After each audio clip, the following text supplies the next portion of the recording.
पैरों में प्लास्टर है, बिना सहारे के चल पाना भी दुश्वार है, लेकिन न चेहरे पर खौफ है न अपने किए पर पछतावा।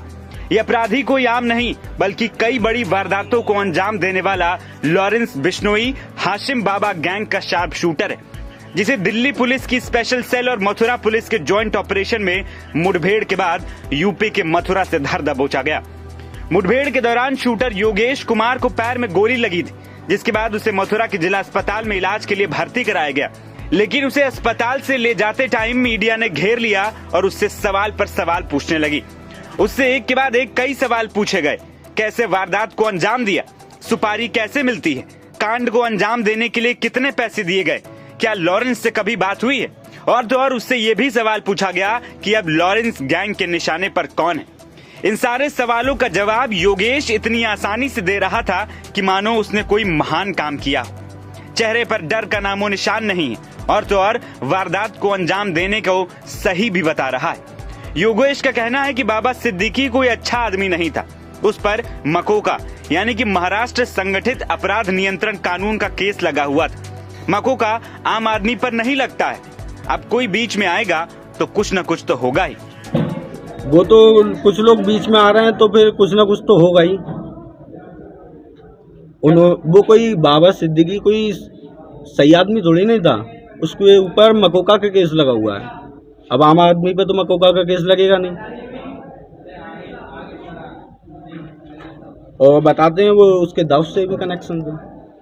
तो ऐसे लोगों को चिन्हित कर रखा है, क्या पहले तहकीक की जाती है इस बारे में? तो सर मैं हकीकत बात बताऊं तो सारी जानकारी होती है और मिल जाती है।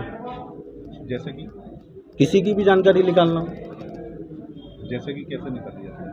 अरे क्या कहते हैं, ये फोन चल रहा है, नेट है, गूगल है, सारी चीजें मिल जाती हैं। मतलब जिसको निशाना बनाते हो पहले उसके बारे में डिटेल पूरी निकालनी पड़ती है जी। हाँ। क्या पैसे की कोई डिमांड होती है? नहीं, पैसे की कोई बात नहीं। पैसे की डिमांड।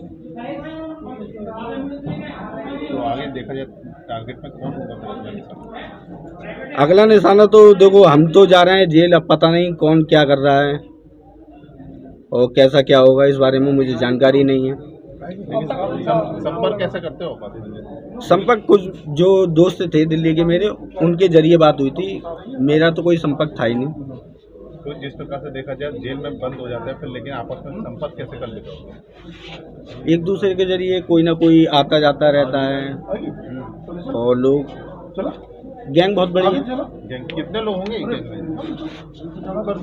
100 से ज्यादा ही होंगे। क्या इंडिया से बाहर भी कनेक्ट? हाँ है। शूटर योगेश का दावा है कि उसे बदायूं से पकड़ा गया है और मथुरा में उसका एनकाउंटर किया गया।